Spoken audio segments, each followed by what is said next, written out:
नमस्कार विद्यार्थियों, आज मैं प्रकाश के अपवर्तन को पढ़ाने वाला हूं। यदि आपने मेरी पिछली प्रकाश के परावर्तन और उससे संबंधित आंकिक प्रश्नों की वीडियो नहीं देखी है तो सबसे पहले उस वीडियो को देखिएगा, इसके बाद इस वीडियो को देखिएगा, आपको अधिक समझ में आएगा। देखिएगा, मैंने उस प्रकाश के परावर्तन में बताया था कि जब कोई प्रकाश की किरण आती है, अगर उसे पारदर्शी माध्यम नहीं मिलता है या अपारदर्शी माध्यम मिलता है तो वह टकराकर उसी माध्यम में वापस लौट जाती है। यदि आज मैं बताने वाला हूं, अगर किसी किरण को पारदर्शक माध्यम मिल जाता है तो वह आर पार गुजर जाएगी। ठीक है, समझिएगा।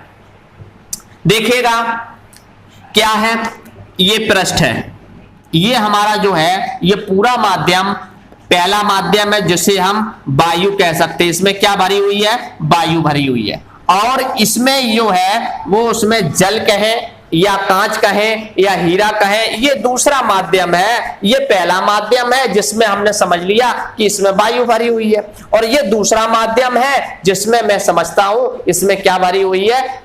जल भरा हुआ है। ठीक है, जब प्रकाश की किरण वायु से जल में प्रवेश करेगी तो उसमें क्या परिवर्तन होगा मैं बताने वाला हूं।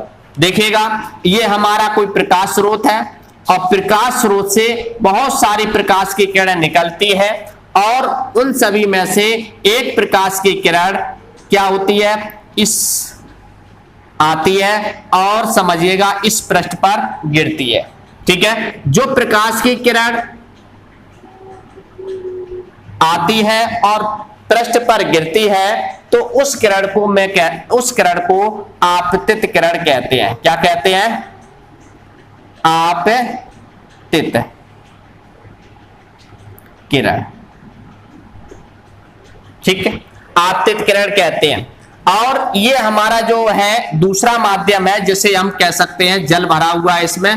तो जल जो होता है वो कैसा होता है? सघन माध्यम होता है, पास पास में भरा हुआ होता है। तो उस माध्यम को हम क्या कहते हैं? यानी कि जल इस देखिएगा, वायु जो है, वायु में क्या होते हैं? यानी कि बिखरे हुए कण होते हैं। तो प्रकाश की किरण आसानी से चली आ सकती है, उसमें प्रकाश की किरण की वायु में चाल अधिक होती है। और जैसे ही प्रकाश की किरण जल में प्रवेश करती है तो वहां पर जो माध्यम होता है वो सघन होता है, यानी कि पास पास में उसके कण होते हैं। तो उसमें चाल जो होती है, प्रकाश की चाल कम हो जाती है।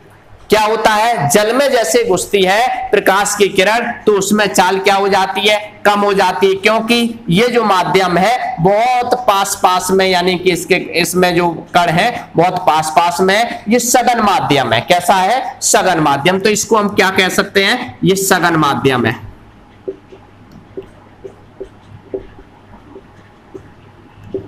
और ये कौन सा? वायु वाले माध्यम को क्या बोला जाता है? ये विरल माध्यम है। कौन सा माध्यम है? विरल माध्यम है। ठीक है, और इस सघन माध्यम को हमने इससे प्रदर्शित कर दिया कि ये हमारा क्या है? सघन माध्यम है। ठीक है, इस पृष्ठ के लंबवत एक मैंने क्या खींचा? अविलंब खींचा। क्या खींचा? अविलंब खींचा। ठीक है, पृष्ठ के तल के लंबवत मैंने एक क्या खींचा? यानी कि ये पृष्ठ है, पृष्ठ के तल के लंबवत हमने एक क्या खींचा? अविलंब खींचा। अविलंब खींचा। तो जो प्रकाश की किरण आती है और पृष्ठ पर जो गिरती है तो ये प्रकाश की किरण अविलंब के साथ कौन सा कोण बनाती है? आई कोण बनाती है, जिस कोण का नाम है आपतन कोण। कौन सा कोण है? आपतन कोण।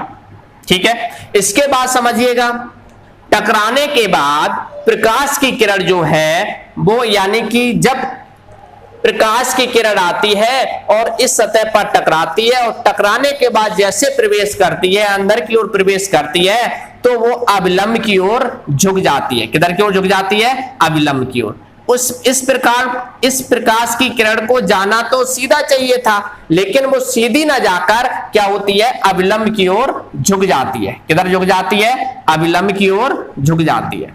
ठीक है, तो ये अविलंब और देखिए किधर झुक जाती है, अविलंब की ओर झुक जाती है। तो इस किरण को हम क्या कहते हैं, अपवर्तित किरण। अपवर्तित किरण कहते हैं। ठीक है, ये अपवर्तित किरण और अविलंब के साथ जो कोण बनता है वो कौन सा बनता है, आर, जिसे हम कहते हैं अपवर्तन कोण। क्या होता है ये, कौन सा कोण है, अपवर्तन कोण। कौन सा कोण है ये, अपवर्तन कोण। ठीक है, ये स्थिति है। ठीक है, यदि हम समझिएगा, दूसरा चित्र समझिएगा, यदि प्रकाश की किरण क्या करें, सघन माध्यम से विरल माध्यम में लाएं। देखिएगा, यदि प्रकाश की किरण को जल से वायु में लाएं तो क्या परिवर्तन होगा, उसको समझिएगा।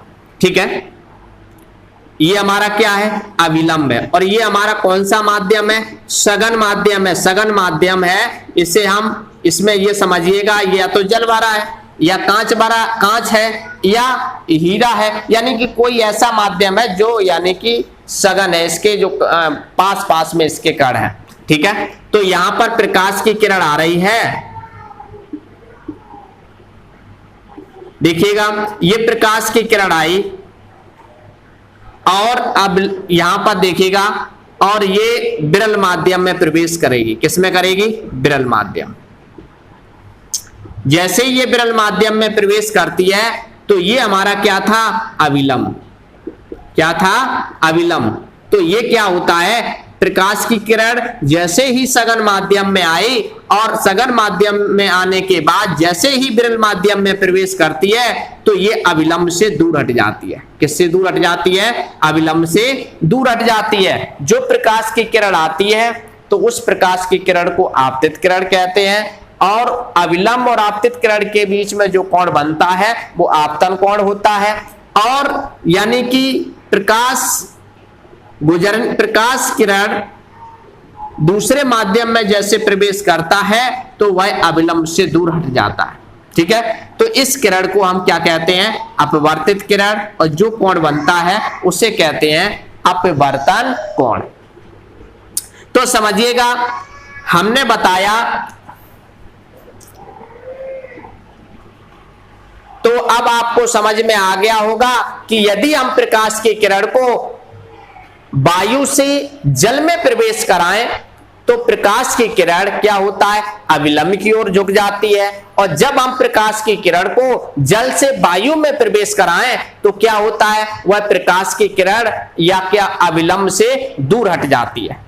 आप बात में समझ में आ रही होगी कि हमने किया, जैसे प्रकाश की किरण विरल माध्यम से सघन माध्यम में प्रवेश हुई तो वह अविलंब की ओर झुक गई, और जैसे प्रकाश की किरण सघन माध्यम से विरल माध्यम में प्रवेश की तो वह के प्रकाश की किरण अविलंब से दूर हट गई। देखिएगा, प्रकाश के अपवर्तन की परिभाषा क्या हो सकती है, मैं आपको बताने वाला हूं प्रकाश के अपवर्तन की परिभाषा। देखिएगा क्या लिख सकते हैं परिभाषा इसकी, ये कौन सा माध्यम था, सघन। सघन में हम इसको डॉटेड कर दें।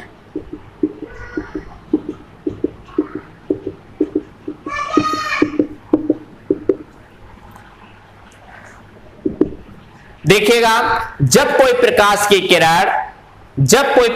किरण एक माध्यम से दूसरे माध्यम में प्रवेश करती है, ये प्रकाश की किरण आई और एक माध्यम से दूसरे माध्यम में प्रवेश करने लगी, और जैसे ही दूसरे माध्यम में प्रवेश करती है तो वह अपने मार्ग से विचलित हो जाती है। विचलित होने का मतलब है वो टेढ़ी मेढ़ी हो जाती है, और इसी घटना को हम प्रकाश का अपवर्तन कहते हैं। समझिएगा क्या कह सकते हैं, परिभाषा है, जब कोई प्रकाश की किरण एक माध्यम से दूसरे माध्यम में प्रवेश करती है तो वह अपने मार्ग से विचलित हो जाती है, इस घटना को प्रकाश का अपवर्तन कहते हैं। जब कोई प्रकाश की किरण विरल माध्यम से सघन माध्यम में प्रवेश करती है, विरल माध्यम से आई और सघन माध्यम में प्रवेश करने लगी, तो वह अविलंब की ओर झुक जाती है। क्या बोला जाएगा? जब कोई प्रकाश की किरण विरल माध्यम से सघन माध्यम में प्रवेश करती है तो वह अविलंब की ओर झुक जाती है। जब कोई प्रकाश की किरण सघन माध्यम से विरल माध्यम में प्रवेश करती है, इसमें सघन माध्यम से विरल माध्यम में प्रवेश करती है तो वह अविलंब से दूर हट जाती है। बिल्कुल समझ में आ रहा होगा। क्या बताया मैंने? जब कोई प्रकाश की किरण सघन माध्यम से विरल माध्यम में प्रवेश करती है तो वह अविलंब से दूर हट जाती है। फिर समझिएगा क्या परिभाषा हो सकती है इसकी। जब कोई प्रकाश की किरण एक माध्यम से दूसरे माध्यम में प्रवेश करती है तो वह अपने मार्ग से विचलित हो जाती है। इस घटना को प्रकाश का अपवर्तन कहते हैं। जब कोई प्रकाश की किरण विरल माध्यम से सघन माध्यम में प्रवेश करती है तो वह अविलंब की ओर झुक जाती है। जब कोई प्रकाश की किरण सघन माध्यम से विरल माध्यम में प्रवेश करती है तो वह अविलंब से दूर हट जाती है। यह है इसकी परिभाषा। ठीक है, आप आसानी से लिख सकते हो, आराम से लिखिएगा। ठीक है, जब कोई प्रकाश की किरण एक माध्यम से दूसरे माध्यम में प्रवेश करती है तो वह अपने मार्ग से विचलित हो जाती है। इस घटना को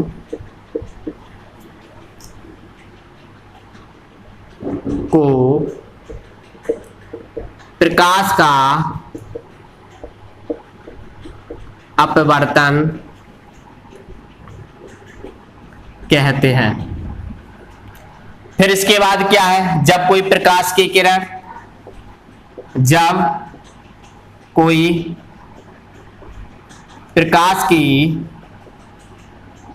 किरण विरल माध्यम से सघन माध्यम में प्रवेश करती है, विरल माध्यम से सघन माध्यम में प्रवेश करती है तो वह अविलंब की ओर झुक जाती है। जब प्रकाश की किरण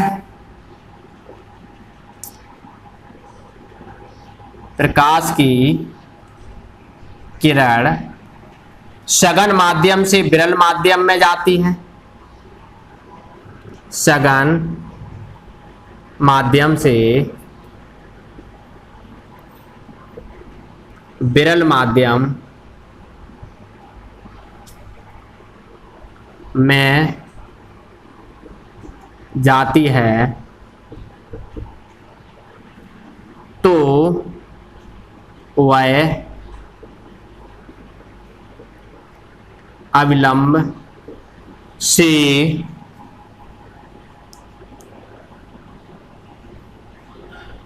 दूर हट जाती है। देखिएगा परिभाषा है, ये आराम से आप याद कर सकते हैं। और इसके बाद देखिएगा प्रकाश के अपवर्तन के नियम। देख प्रकाश के अपवर्तन के नियम देखिएगा क्या है। प्रकाश के अपवर्तन के नियम। देखिएगा, प्रकाश के अपवर्तन के दो नियम होते हैं और इस बिंदु को बोला जाता है आपतन बिंदु। क्या बोला जाता है?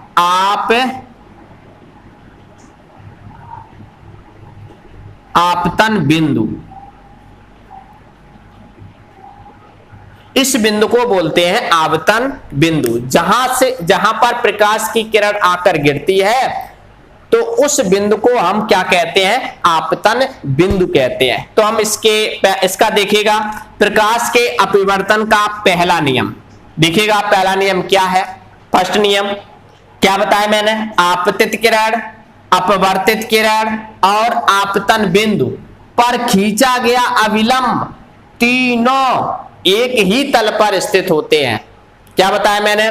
आपतित किरण, अपवर्तित किरण और आपतन बिंदु पर खींचा गया अविलंब तीनों एक ही तल पर स्थित होते हैं। देखिएगा, फिर समझिएगा, क्या बताया मैंने? आपतित किरण, अपवर्तित किरण और आपतन बिंदु। कौन सा बिंदु है ये? आपतन बिंदु पर खींचा गया अविलंब तीनों एक ही तल पर स्थित होते हैं। ये पहला नियम है, प्रकाश के अपवर्तन का पहला नियम। ठीक है, इसके बाद देखिएगा दूसरा नियम। देखिएगा, हम इसको कैसे लिख सकते हैं? पहला नियम है, इसको कैसे लिख सकते हैं? आपतित किरण,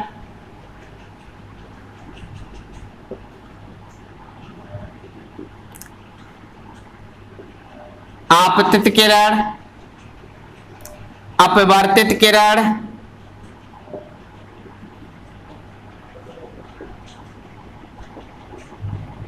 आपतित किरण, अपवर्तित किरण और आपतन बिंदु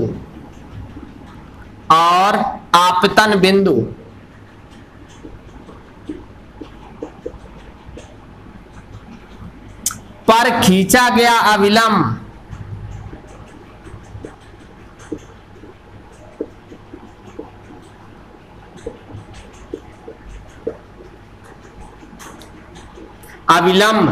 तीनों एक ही तल पर स्थित होते हैं। तीनों एक ही तल पर स्थित होते हैं। ठीक है, ये प्रकाश के अपवर्तन का पहला नियम है। ठीक है, इसके बाद देखिएगा दूसरा नियम। दूसरा नियम क्या है? प्रकाश के अपवर्तन का दूसरा नियम देखिएगा क्या है? ये है हमारा आपतन कोण। कौन सा कोण है? आपतन कोण। और ये कौन सा कोण है? अपवर्तन कोण। ठीक है, गणित में साइन कहते हैं, साइन थीटा, कॉस थीटा, ये आपने पढ़ा होगा साइन। तो साइन को हम हिंदी में जया बोलते हैं। क्या बोलते हैं? जया। तो यानी कि साइन को क्या बोला जाता है? जया। ठीक है, इस समझिएगा क्या होता है? साइन को बोला जाता है जया। क्या बोला जाता है? जया। तो हम क्या देखेगा, इसका सूत्र क्या होता है? तो साइन आई बटे साइन आर बराबर एन। एन क्या है? एक नियतांक है। क्या है? नियतांक। ठीक है, क्या है? एक नियतांक है। तो यहां पर देखिए, जो आई है, आई को क्या बोलते हैं? आपतन कोण। आर जो है, आर को क्या बोलते हैं? अपवर्तन कोण। ठीक है, तो आई को बोला जाता है आपतन कोण और आर को बोला जाता है अपवर्तन कोण। और आई के साथ क्या लगा है? साइन लगा है। साइन को हम हिंदी में बोलते हैं जया। ठीक है, तो हम क्या बोलेंगे? आई को क्या बोलते हैं? आपतन कोण। तो आपतन कोण की जया। फिर आर को क्या बोलते हैं? अपवर्तन कोण।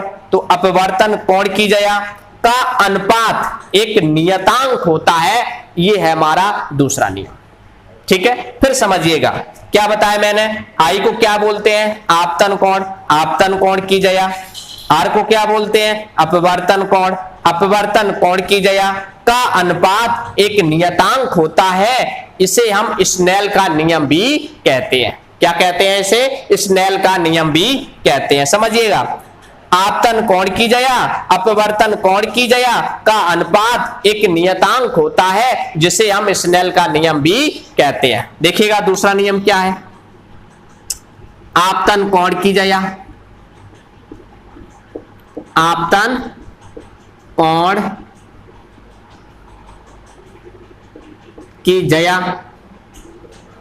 इसके बाद क्या है, अपवर्तन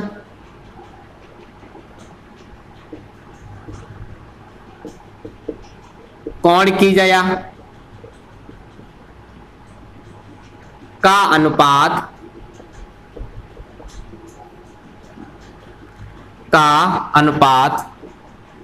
एक नियतांक होता है। ठीक है, ये है यानी कि प्रकाश के अपवर्तन का दूसरा नियम। ठीक है, यदि आपको मेरी वीडियो अच्छी लग रही है तो मेरे चैनल को सब्सक्राइब करें और लाइक करें और अधिक से अधिक शेयर करें।